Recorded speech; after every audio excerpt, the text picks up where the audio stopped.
hello, and welcome to another My Tunes podcast right here at manxradio.com. Marc, Tyley, the nation station, Manx Radio. Last week, we were very much engaged with the musical Once with a bass player, Johnny G. Well, we're staying there. Why? Because we can. He was right there in the heart of the action, and no actual name was given for his part in Once.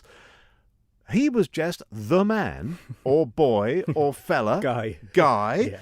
Lorcan O'Mahony, welcome to My Tunes. Pleasure to be here. Thank you. And honestly, we talked about it last week with Johnny, his first ever dramatic part, and how nervous he was. But I think before we go into your choice of My Tunes for this week, first of all, thank you for an amazing show. Thank you. Again, Thank absolutely incredible.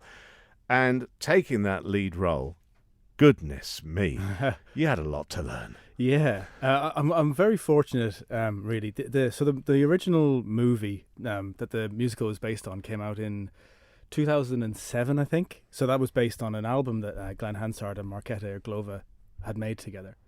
And I fell in love with the film, and I've watched it more times than I've watched any other film, and I've listened to the soundtrack more than I've probably listened to any other album.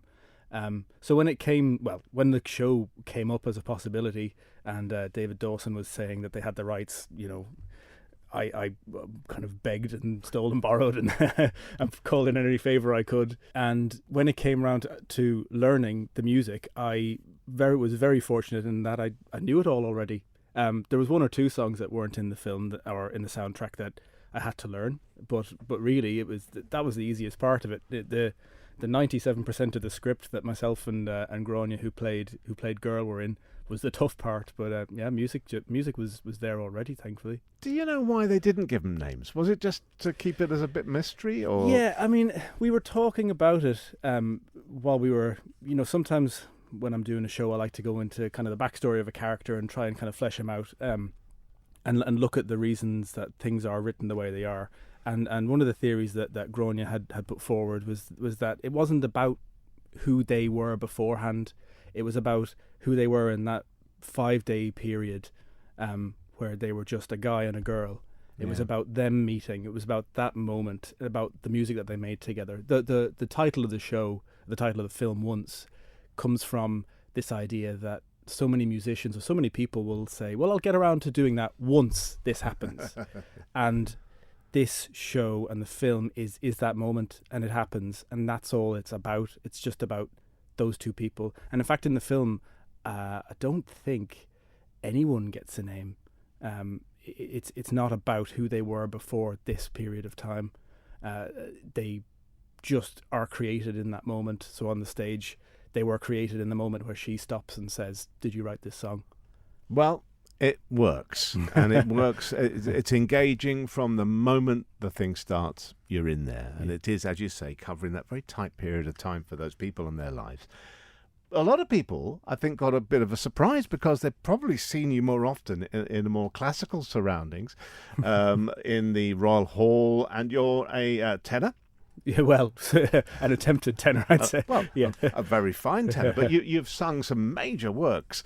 I'm a bit of a mixed bag, really. I'm certain things to some people, and then not necessarily the same people who would go to one thing might go to another. So, I mean, mostly, I think, what I've been on stage is doing musical theatre up until a few years ago, and I didn't really do much, but I got into it, and then it was actually, I was cast in School of Rock, which was supposed to be on 2020, and then the world kind of fell apart, so that didn't go ahead. And in going to that, I thought, well, going back even further, I was in rock bands, and I'm the lead singer of a band over here, and have been in a few bands.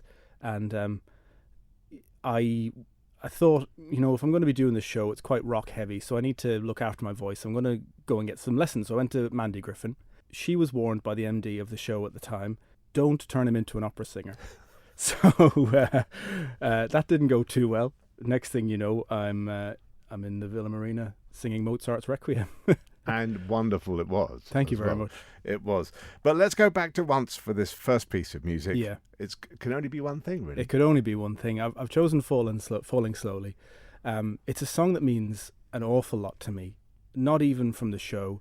There's a recording on YouTube somewhere that I recorded when I was in university in a dark bedroom in 2009 or 2010, I think, that I recorded at 3:00 in the morning and multi-tracked with myself because I didn't have a girl there to harmonize over me. It's a song that my family always associate with me as a result. It's a song that's carried me through an awful lot, and now it's taken on a new special meaning because of this show.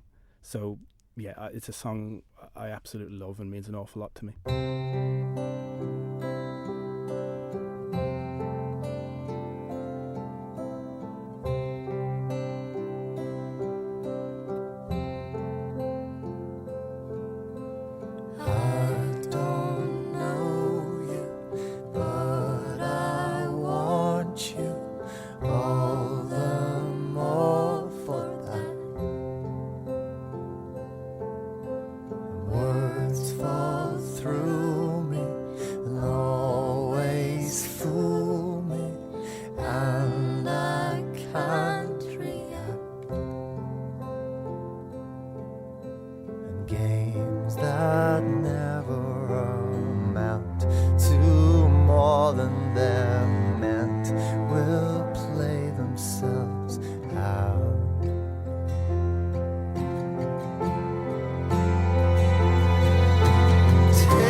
You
This week on My Tunes, we have another wonderful touchstone person from the musical Once. Lorcan is with me. Lorcan O'Mahony, it's great to have you here. And again, congratulations for a spellbinding show. Everybody involved. But I don't want to talk too much about that today. I want to talk about a television appearance. Okay. When you were facing some quite formidable characters on the telly who were staring down at you. Yeah. Because you were a contestant on The Chase. I was, and it's not the only TV appearance I've made where I've been facing down a formidable character, because I was on The Weakest Link as well. Oh, gosh, yes, Yeah. I'd forgotten that. Yeah. So, do you just apply for these things? How does it work? Well, the first one was in 2011, which doesn't feel like it was 11 years ago, but apparently it is. That was in university, and I thought I probably could do with an extra bit of cash here. So yeah, just made an application and went in for an audition and made it through. And then for The Chase, again, applied, went through quite a rigorous audition process, phone calls, had to go away, and made it through to that as well. And made it through Face the Beast, and didn't win, but I made it through to the final round. I didn't disgrace myself by going out in the first round. No, you didn't. And it was quite a standoff. Is it really scary? I mean, they seem scary when you see them on the telly. Yeah. I think they try and maintain that.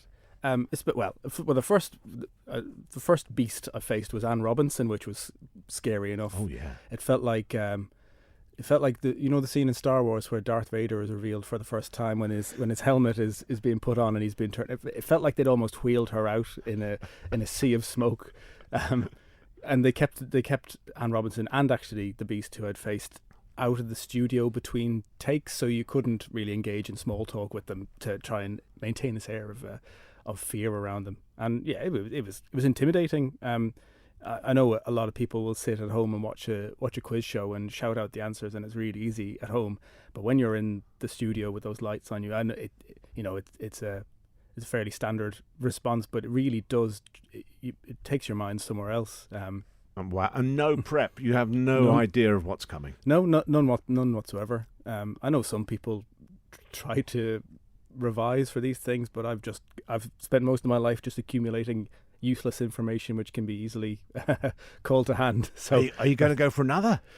Well, when I did The Weakest Link, and again when I lost The Chase, my mother said to me, and in fact I think she did an interview possibly with Manx Radio or with the Isle of Man newspapers, or she was reached out for a comment or something, and they were asked, because I won The Weakest Link, I won £2,500, and she was asked, what do you think? She went, well, I wish you would have gone for something with a bit more prize money. So I think her ambition is for me to go on Who Wants to Be a Millionaire or something. And win that. Yeah. Of course. Yeah. Mum, he'll do his very best. Maybe not just yet. University you mentioned. What did you read at uni? So I did law, went straight into law, came home, and still in law. So fairly straightforward and straight through. So I was in the University of Central Lancashire in Preston. Came home, continued into law, passed the Manx bar. I've been qualified 5 years now, so that takes up most of my time. So in my spare time I do everything else, and then any time left over I see my wife and 2 dogs. Yeah. And there's a little one on the way? There is a little one on the way, due on the 5th of January. Fantastic. Yeah. Fantastic. Let's have today's choice of music. What's it going to be? So the second one is very close to my heart. A lot of my musical preference is influenced by my 3 uncles, for very different aspects of music. They've all brought me up on. My uncle Tyley passed away earlier this year, and it was through him that I think possibly the world's youngest Leonard Cohen fan was born. And one of my other uncles always made fun of me for liking Leonard Cohen as a result. But Tyley was very special to me, and anytime I hear Leonard Cohen, it brings back some really good memories. So I've chosen Suzanne by Leonard Cohen. Probably not our favourite together, but probably one of the more well-known and accessible Leonard Cohen songs. We wouldn't want to bring anyone too far down on a Tuesday. Or Laughing Len, as they call him.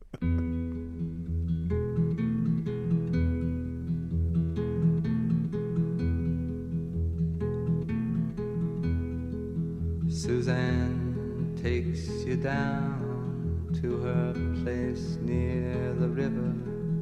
You can hear the boats go by. You and spend the night beside her. And you know that she's half crazy, but that's why you wanna be there. And she feeds you tea and oranges that come all the way from China. And just when you mean to tell her that you have no love to give her, then she gets you on her wavelength, and she lets the river answer that you've always been her lover. And you want to travel with her, and you want to travel blind, and you know that she will trust you, for you've touched her perfect body with your mind.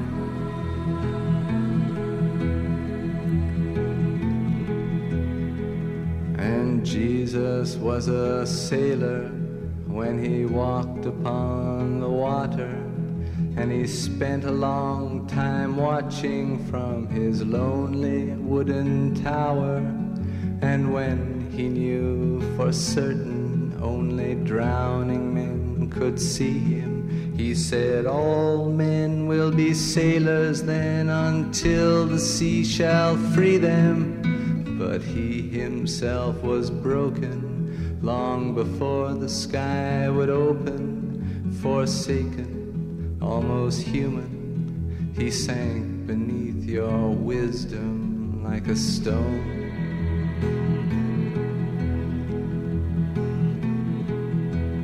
And you want to travel with him, and you want to travel blind, and you think you'll trust him, for he's touched your perfect body with his mind.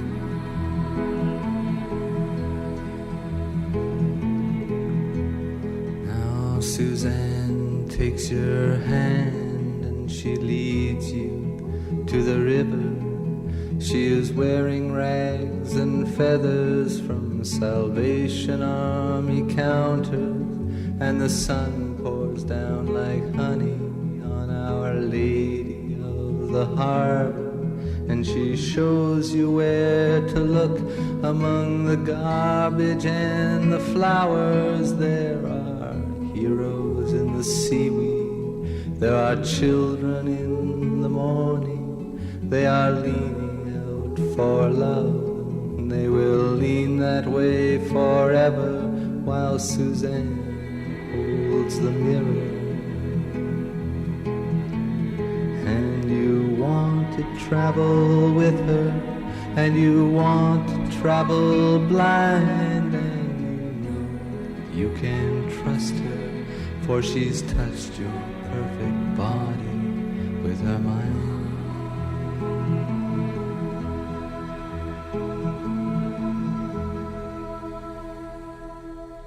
My guest this week is an accomplished singer. He's a fine guitarist, and if you were watching closely, I've just found out he played 3 different guitars in the musical once. I only spotted 2. Sleight of hand. His name is Lorcan O'Mahony. Lorcan, thank you for joining us on My Tunes. Thank you very much. I want today just to look at various styles of singing, because as we talked about earlier in the week, I've seen you perform in some big classical pieces, a tenor. I've seen you on stage. You've been on stage in various things. You're very comfortable in a folk genre. Do you have to think about breathing or singing in a different way for each style? How does it work? I don't think I didn't up until recently. So I mean, I probably first of all would think that I was a musical theatre singer. That's what I really started off. That's how I really started off singing. Did a lot of musical theatre when I was younger. My first show was on the Isle of Man. It was Oliver in 2002, and I played the Artful Dodger. I played the Artful Dodger for all performances. It was before they brought in, I think, child theatre labour laws. So I think I did about 12 performances, possibly over a week or 2. So that's kind of where I first started singing, and never really thought about it. I've never really trained in it. I think I just picked it up from the incredible performers that were around me. When I was doing that, Tony Hawk's was Fagin, and there's not many better performers on the island to learn from. And then that took me through, did shows then until I was about 16, 17. somewhat fell out of love with musical theatre and then fell in love with kind of rock and roll, rock music, AC/DC, Led Zeppelin and that kind of thing, where Jimi Hendrix, Thin Lizzy were all what really kind of got me into music more, playing my guitar more. I'd been learning before, up to that, and then got into a band called Stockholm, which I was in for about 9 years, and there was me. I was 18 or 19 at the time, and the other guys were about 16. So we'd play venues like Jack's, and they'd have to leave afterwards because they weren't allowed to be in there other than playing music. But great musicians. So that then I had to change my singing style then, become a bit rockier, rougher. But then I never really thought of it. I'd just go home and have a really sore throat for a few days afterwards. Then I got back into musical theatre and started playing kind of the more male man roles rather than the younger boys, which involved a lot more belt. And it wasn't really then until I started going to Mandy for lessons that I had to think about how I breathed while singing. And particularly when I started getting into the classical singing, which is to me still is like rubbing my stomach and patting my head, because it's all about the diaphragm and your stomach muscles and letting them out, and it almost feels like I'm breathing in reverse. So my stomach goes out when I breathe in, and then it goes in when I breathe out, and it obviously breath control is very important in classical singing, but it's something now that I've brought into musical theatre. Once was a bit different because it's not quite musical theatre singing. It's more kind of the folksy singing, but it's also breathing that I've now brought into kind of playing in the band. So I'm now in a band called the Ed Miller Band, and I have been in that band for about 2 or 3 years. I love the name of that band. That's great. It takes a few people a few goes to realise. It's great. It's great. And a lot more vocal care. I've only in my 30s now started taking care of my voice and realizing what needs to be done. I think it comes with youth. You think you're invincible for the first few years of your life. So now I realize that in once I was taking steam baths with my face and doing Vicks and well, it's a big demand. Those shows, especially 2 in a day on the Friday and the Saturday. But you're right. I'm just sitting here thinking, because if you breathe in sharply, the natural thing is to tuck your tummy in. Not to stick it out. No, you need to learn. Mandy Griffin will teach you how to breathe properly. Get your diaphragm going. Now, today's choice. I know we're going with a local artist. Talk me through it, Lorcan. So this is a very good friend of mine, Jeff Jepson, who was also in Once, not to bring it too far around all the time. This is a song, me and my wife celebrated our first wedding anniversary last month, while on the day before Once started in the theatre, so she didn't see me for that whole period. But this is a song that we were, before the pandemic kicked in, we were hoping that Jeff would sing us down the aisle to her down the aisle to. And Jeff is just a great performer, and he also, similar to Johnny G, had never been on the stage other than performing as a musician. So this was his first time. Once was his first time acting and doing lines. So this is song selection is not only because it's very special to us, but also as an apology to Jeff for getting him involved. I think he's now forgiven me. And the song I've chosen is 1001 by Jeff Jepson.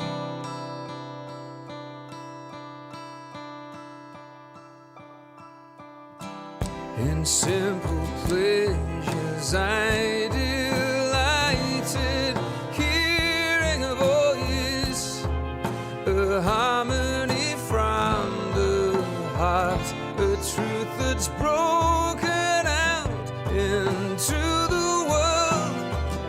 But somehow while the lines got deeper, hearing got harder, and accidents piled up in the broken place inside. In 1001 ways I've discovered your love. In a myriad stars I saw you dreaming of. I've been counting the grains of life as they fall from my hand. In 1001 ways you put me here where I stand.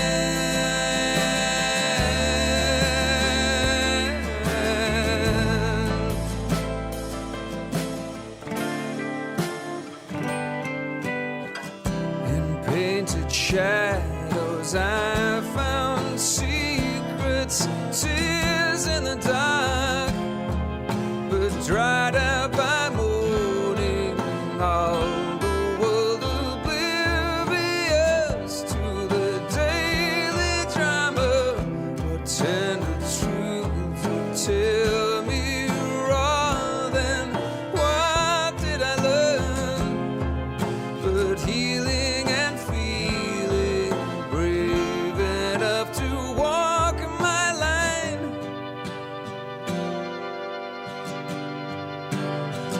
In 1,001 ways I've discovered your love. In a myriad stars I saw you dreaming of. I've been counting the grains of life as they fall through my hand. In 1,001 ways you put me here where I stand.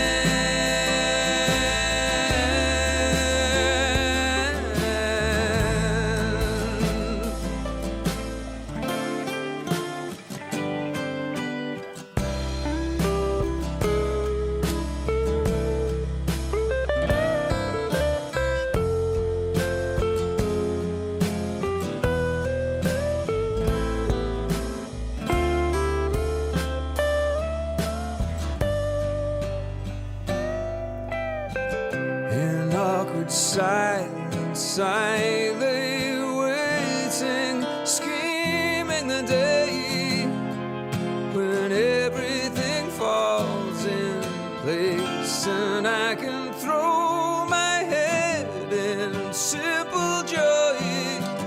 When does this day arrive? I wonder, here as I wait, the same boy that dreamed his life away in harmony.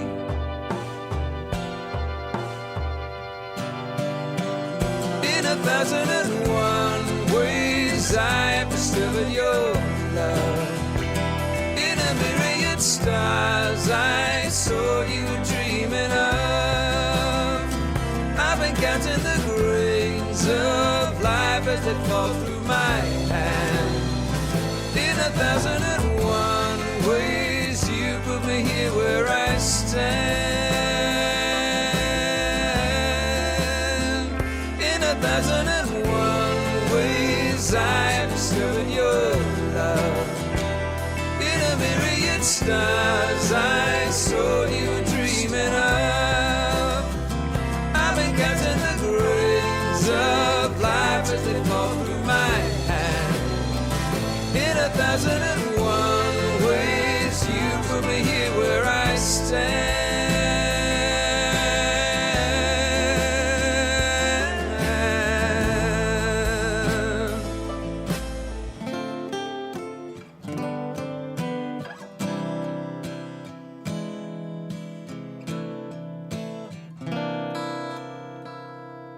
On MyTunes this week, once again, we are reflecting on the musical Once with the man who had no name, who was just Guy. Guy. And she was Girl. Lorcan O'Mahony is with me, and it was beautiful. Just can't stop remembering all the little bits and pieces you did. Before we talk about today's track and go into something Irish, because we're going to go Irish today in a minute, I want to talk about the guitars, because the tuning I spotted too, but apparently you had to nip between 3 guitars in the show. Yeah. There was one particular. Well, you know, having seen the show, you'll know that I went off stage for all of about 2 seconds. Yeah, next to nothing. Yeah. So there was 3 tunings. One of them was in a natural tuning. So that was the guitar I used most. Then there was a song in open E tuning. So that was the Say It To Me Now. So that was the scene in the bank, and then. There was a song in E5, which was Gold, which was the song right at the end. The strange thing was that those 3 songs are in succession, and I only get to walk off stage very briefly. So most of the credit has to go to the guitarist in my band, the Ed Miller band, Matt Quine, who was backstage furiously swapping over mic packs, tuning 3 different guitars, making sure there was a plectrum in each of the guitars because I had to change my trousers at one point to get on stage, and there was never a mistake. All 6 performances swapped between the 3, and not only were there those 3 guitars, but there were also spares backstage and Brilliant. baskets of strings as well. Well, it was seamless. Talk about playing the guitar. You play acoustic, you play electric in your band, Ed Miller Band. Marvellous. Are there guitarists that you look to and think, him, her, who's out there when your admiration stakes? I guess, I mean, I was brought up with very much kind of folk music, the traditional Irish music, and I think one of my guitar heroes growing up was my Uncle Cormac, to be honest with you. He gave me my first guitar. He taught me how to play along with a session, and we still play music together whenever we can. In terms of professional then musicians, I suppose I'd look to Jimi Hendrix, I'd look to Angus Young from AC/DC. Then kind of more acoustic musicians, Glenn Hansard I think is a great guitarist. He's one of those who's never really too fancy about it, but the things he can make a guitar do sound great. Yeah, I'm a bit of a sponge in terms of picking up from a lot of different sources. Now, I know you came to the Isle of Man when you were about 9, but that Irish heritage is very strong with you. Yeah, really strong. It's something that I've really tried to hold on to. I mean, I'm very proud to be Manx as well. I've lived here for 23 years, so there's no part of me trying to get rid of that side of me. But my Irish heritage is very important to me. I think having moved so young and trying to find my place in the world, I think my identity and is something that I've tried hard to hold on to. And the house was full of music, both in Ireland and here? Yeah, I suppose so. Mostly myself. I lived with my mother and my sisters when we moved here, and they'd sing, and my mother had quite an eclectic CD collection. I reminded her of it a few years ago, but I don't think she ever properly listened to it. But she had a Tom Waits CD in her collection that I listened to all the time, and of course ABBA and the Carpenters and that kind of thing. So that's I've got an eclectic music taste when it comes to that kind of thing from that side. And then I just lock myself away and play guitar for hours on end. And, it's a wonderful track to finish with, and it's a fantastic band, close to my heart as well. Talk us through your final selection. So my final selection, the first 3 songs aren't exactly up and at 'em kind of songs, although they're beautiful in their own ways. The final song is a song that I have played with both bands that I've been in. So Stockholm and the Ed Miller Band. It's a track called "Whiskey in the Jar" by Thin Lizzy. Obviously not originally Thin Lizzy, but it also calls to kind of that Irish traditional side. It's obviously a traditional Irish song to begin with, but also calls to the rock side of me that I could never get away from. Well, it's been lovely having you on My Tunes. Thanks for coming in, Lorcan. Thank you for having me. And thanks again for once. It was very special, and it's going to live in all our hearts, everyone that saw it, for a very long time. I can tell you that. This is then the final track, Thin Lizzy, Whiskey in the Jar.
that you leave me.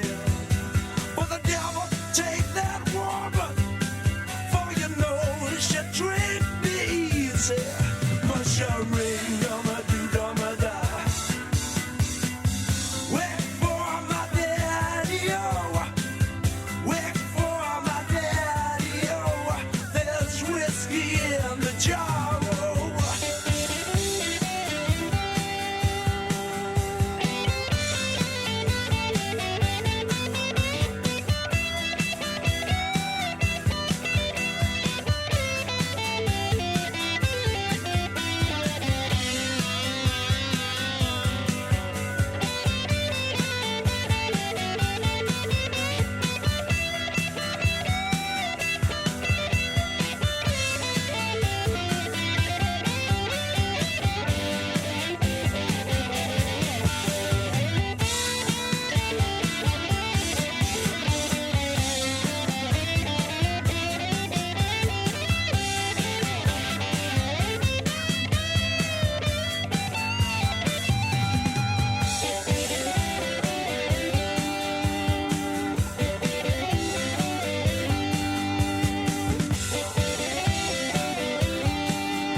Being drunk and weary, I went to Molly's chamber, taking my Molly with me, and I never knew the danger. For about 6 or maybe 7, in one Captain Farrell, I jumped up, fired up my pistols, and I shot him with both barrels. Mush a ring, dumma do, dumma da. Wait for my daddy, oh. Wait for my daddy, oh. There's whiskey in the jar, oh.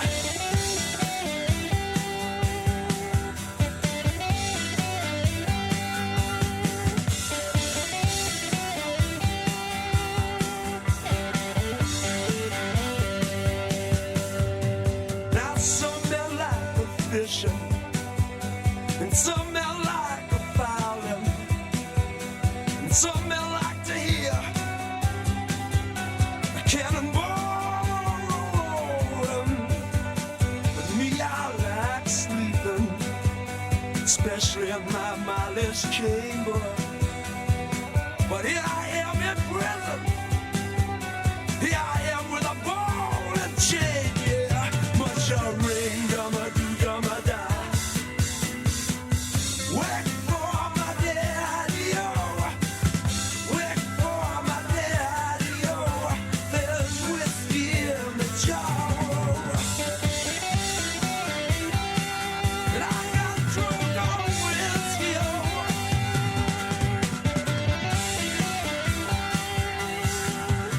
And I love, I love, I love, I love, I love, I love my